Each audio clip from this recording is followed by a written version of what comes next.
Hey guys, അപ്പോൾ പുതിയ വീട്ടിലേക്ക് എല്ലാവർക്കും സ്വാഗതം. അപ്പോൾ നമ്മുടെ മെയിൻ അജണ്ട എന്ന് പറയുന്നത് പൂജപ്പുര ഫെസ്റ്റ് കാണാൻ പോവുകയാണ് ഗൈസ്. പക്ഷേ ഇത് കാണാൻ പോകാൻ താമസിക്കും എന്നുള്ളത് കൊണ്ട് നമ്മൾ ചെറുതായിട്ടൊന്ന് വെട്ടുകാട് കയറി അവിടെ കുറച്ച് നേരം സ്പെൻഡ് ചെയ്തതിന് ശേഷം നേരെ എന്തായാലും ഇവിടെ വരെ വന്നതല്ലേ എന്ന് വെച്ച് ശംഖുമുഖത്തും ഇവിടെ തല കാണിക്കാൻ വേണ്ടി പോയി.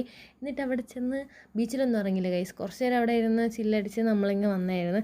എവിടെ പോയാലും കിഡ്നി പോലെ കൊണ്ടു നടക്കുന്നൊരു കുടയാണ് ഗൈസ് ഇത്. എന്തിനാണിത് കൊണ്ടുവന്നതെന്ന് ചോദിച്ചാൽ എനിക്കറിയത്തില്ല. അങ്ങനെ അവിടുത്തെ ചില്ലടിയൊക്കെ കഴിഞ്ഞ് നമ്മൾ നേരെ ഹരിച്ചേട്ടൻ്റെ വീട്ടിലാണ് പോയത്. ഹരിച്ചേട്ടൻ്റെ വീട്ടിൽ നവരാത്രി ഗോലു സ്പെഷ്യൽ അങ്ങനെ എന്തൊക്കെയോ ഉണ്ടാക്കിയിട്ടുണ്ടായിരുന്നു. അങ്ങനെ ഗോലു കാണാൻ പോയി ഗൈസ്. അങ്ങനെ ഞാൻ ഗോലു കണ്ടു. ഞാൻ ഫോട്ടോയിൽ മാത്രമേ ഇവിടെ കണ്ടിട്ടുള്ളൂ, പക്ഷേ ഇപ്രാവശ്യമാണ് നമ്മൾ നേരിട്ട് പോയി കാണുന്നത്. അങ്ങനെ അവിടുത്തെ പ്രസാദമൊക്കെ അതൊക്കെ കഴിച്ചതിന് ശേഷം ഇവർ നമുക്കെന്തോ ദക്ഷിണ പോലെ എന്തോ തന്നായിരുന്നു. ഇതൊക്കെ ആദ്യമായിട്ടാണ് എനിക്ക് കിട്ടുന്നത്.